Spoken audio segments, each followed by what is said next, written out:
ಗಂಡು ಹೆಣ್ಣು ಮದುವೆಲಿಡೋ ಪ್ರತಿ ಹೆಜ್ಜೆಗೂ ಒಂದೊಂದು ವಚನನ ಸ್ವೀಕಾರ ಮಾಡ್ತಾರೆ. ಒಟ್ಟು 7 ವಚನ. But according to me those are conditions.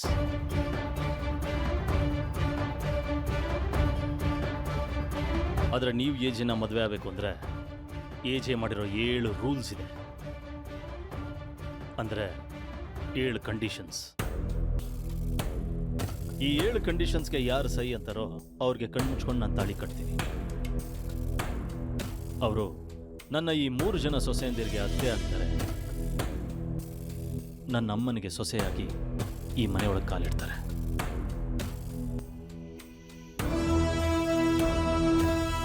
So ನೀವು ಈ ಏಜನ್ನು ತಲುಪಬೇಕು ಅಂದರೆ ದಾಟಬೇಕಾಗಿರೋದು 7 ಹೆಜ್ಜೆ.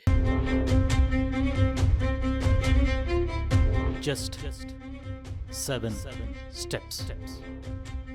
ಮೊದಲನೇ ಹೆಜ್ಜೆ, ಈ ಏಜೆ ಜೀವನದಲ್ಲಿ ಕಾಲಿಡೋಳು ಭಾವನೆಗಳನ್ನ ಪಕ್ಕಕ್ಕಿಟ್ಟು ಅನಿಸಿಕೆ ಅಭಿಪ್ರಾಯಗಳನ್ನ ಗಂಟು ಮೂಟೆ ಕಟ್ಟಿ ಹೇಳ್ದಾಗ ಕೇಳೋ ರೋಬೋ ಥರ ಇರಬೇಕು.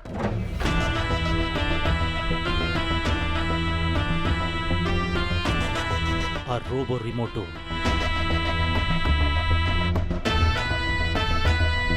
ನನ್ನ ಕೈಯಲ್ಲಿರುತ್ತೆ.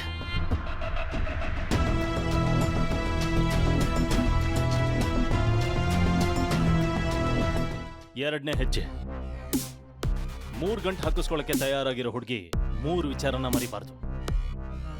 ನಗುನ ಮರಿಬೇಕು, ಕೋಪಕ್ಕೆ ಕಡಿವಾಣ ಹಾಕಬೇಕು.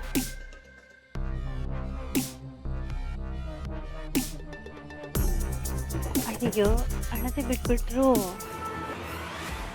ಅದು ತಾನಾಗೆ ಅಭ್ಯಾಸ ಆಗತ್ತೆ. ಇವ್ರ ಕೈಯಲ್ಲಿ ತಾಳಿ ಕಟ್ಸ್ಕೊಂಡ್ರೆ ಶ್ರುತಿ ಪಿಚರೇ ಗತಿ, ಕಣ್ಣೀರ ಕೋಡಿ. ಈ ಬ್ಲಾಕ್ ಅಂಡ್ ವೈಟ್ ಬುಟ್ಟನ್ ಮದ್ವೆ ಆಗೋ ಬದಲು ಯಾವ್ದಾದ್ರೂ ಹೋಟ್ಲಿಗೆ ಹೋಗಿ ಈರುಳ್ಳಿ ಹೆಚ್ಚೋ ಕೆಲಸ ಮಾಡೋದೇ ವಾಸಿ. ನನ್ನನ್ನು ಮದುವೆ ಆಗೋಳು ಪ್ರಪಂಚಕ್ಕೆ ಹೇಗೆ ಬೇಕೋ ಹಾಗೆ, ಮನೆಯೊಳಗೆ ನನಗೆ ಹೇಗೆ ಬೇಕೋ ಹಾಗೆ ಬದುಕಬೇಕು.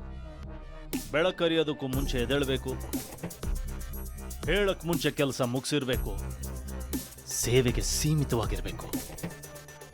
ರಾತ್ರಿ ಎಲ್ಲರೂ ಮಲಗದ ಮೇಲೆ ಅದನ್ನು ನೋಡಿ ಸಂತೋಷಪಟ್ಟು ಇಷ್ಟೇ ನನ್ನ ಪ್ರಪಂಚ ಅಂತ ಮಲಗಬೇಕು.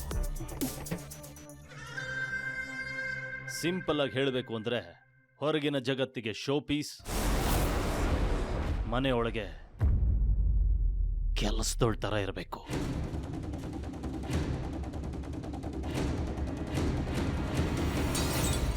ಸೊ ಮೈ ನೆಕ್ಸ್ಟ್ ಕಂಡೀಷನ್, ಈ ಮನೆಯೊಳಗೆ ಬರೋಳಗೆ ಬರೀ ಈ ಮನೆಯೊಳಗೆ ಮಾತ್ರ ಎಂಟ್ರಿ ಇರುತ್ತೆ ಹೊರತು ನನ್ನ ರೂಮಲ್ಲಾಗಲಿ ನನ್ನ ಹೃದಯದಲ್ಲಾಗಲಿ ಎಂಟ್ರಿ ಇರಲ್ಲ.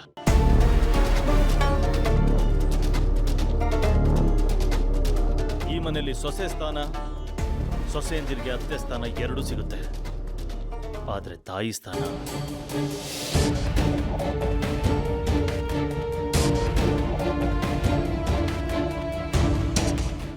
ಕರ್ಮ. ಈ ಅಂಕಲ್ ಯಾರಾದ್ರೂ ಮದ್ವೆ ಆಗ್ಬಿಟ್ರೆ ಆ ಹುಡುಗಿ ಮೆಂಟಲ್ ಹಾಸ್ಪಿಟ್ಲಿಗೆ ಸೇರೋದ್ ಗ್ಯಾರಂಟಿ. ಸಾರಿ ಚುಕ್ಕಿ, ನಾನ್ ಅನ್ಕೊಂಡೆ ಈ ಮನೆಯಿಂದ ನಿಂಗೆ ಬೇಜಾನ್ ಆರ್ಡರ್ ಬರುತ್ತೆ ಅಂತ. ಕೇಳ್ಕತ್ತಮ್ ದುಕಾನ್ ಬಂದ್.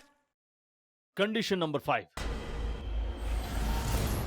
ತಪ್ಪುಗಳಿಗೆ ಈ ಮನೆಯಲ್ಲಾಗ್ಲಿ ನನ್ನ ಬದುಕಲ್ಲಾಗ್ಲಿ ಜಾಗ ಇಲ್ಲ. ತಪ್ಪು ಮಾಡಿದ್ರೆ ಶಿಕ್ಷೆ ಕಟ್ಟಿಟ್ಟು ಬುತ್ತಿ. ತಪ್ಪು ಮಾಡದಿರೋ ಯೋಗ್ಯತೆ ಇರಬೇಕು, ಇಲ್ಲ ಶಿಕ್ಷೆ ಅನ್ಭವಿಸೋ ತಾಕತ್ತಿರ್ಬೇಕು. ನಿನ್ನನ್ ಮದ್ವೆ ಆಗಕ್ಕಿಂತ ದೊಡ್ಡ ತಪ್ಪಿದ್ಯಾ ರಾಜ? ಅಕಸ್ಮಾತ್ ಆಗಿ ನಿನ್ ಮದ್ವೆ ಆದ್ರೆ ಯಮ ಶಿಕ್ಷೆನೆ.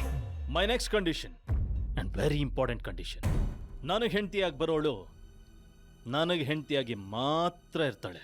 ಬೇರೆ ಎಲ್ಲ ಸಂಬಂಧಗಳನ್ನ ಬಿಟ್ಟು ಬರಬೇಕು.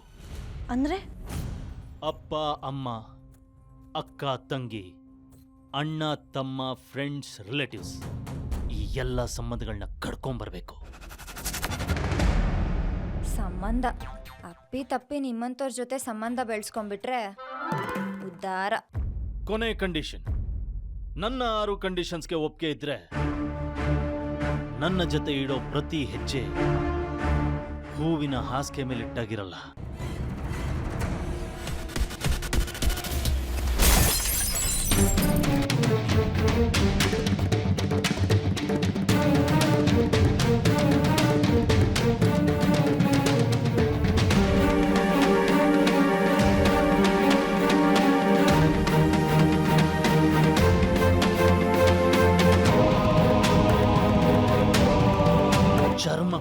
ಚುಚ್ಚಿ ನರನಾಡಿಗಳಿಗೆ ಹೊಕ್ಕಿ ನೋವು ಕೊಡೋ ಮುಳ್ಳಿನ ಹಾದಿಯಾಗಿರುತ್ತೆ. ಈಗಿನ ಕಾಲದಲ್ಲಿ ಕರೆಕ್ಟಾಗಿ ಪ್ರಪೋಸ್ ಮಾಡೋ ಹುಡುಗರಿಗೆ ಹುಡುಗಿರ್ ಸಿಗಲ್ಲ. ಇನ್ನು 7 ಕಂಡೀಷನ್ ಹಾಕೊಂಡು ಕೂತ್ಕೊಂಡ್ರೆ ಸಿಗ್ತಾರಾ? ಈ ಜನ್ಮದಲ್ಲ, 7 ಜನ್ಮದಲ್ಲೂ ನಿಂಗೆ ಹೆಣ್ ಸಿಗಲ್ಲ. ನೋ ವೇ, ಚಾನ್ಸೇ ಇಲ್ಲ.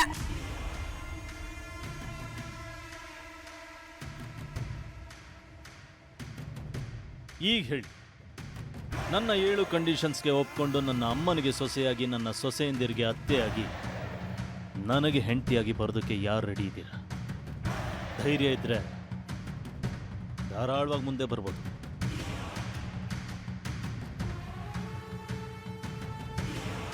ಶಬಾಷ್!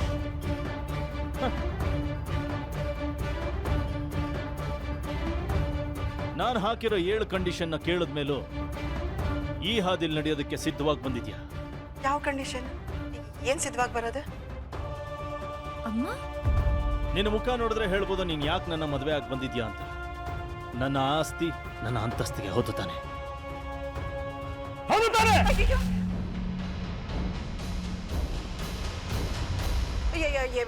ಮದ್ವೆ ನಾನು ನಿಮ್ಮನ್ ಏನ್ ಹೇಳ್ತಾ ಇದ್ದೀರಾ ಸರ್?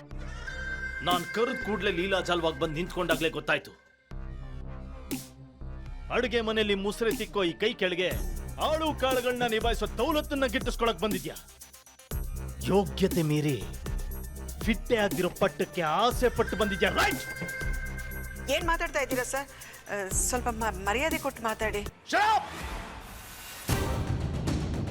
ಇನ್ನಂತೊಳಗೆ ಮರ್ಯಾದೆ ಬೇರೆ ಕೇಳು, ಯು ಬ್ಲಡಿ ಇಡಿಯಟ್! ಏ ಅಂಕಲ್!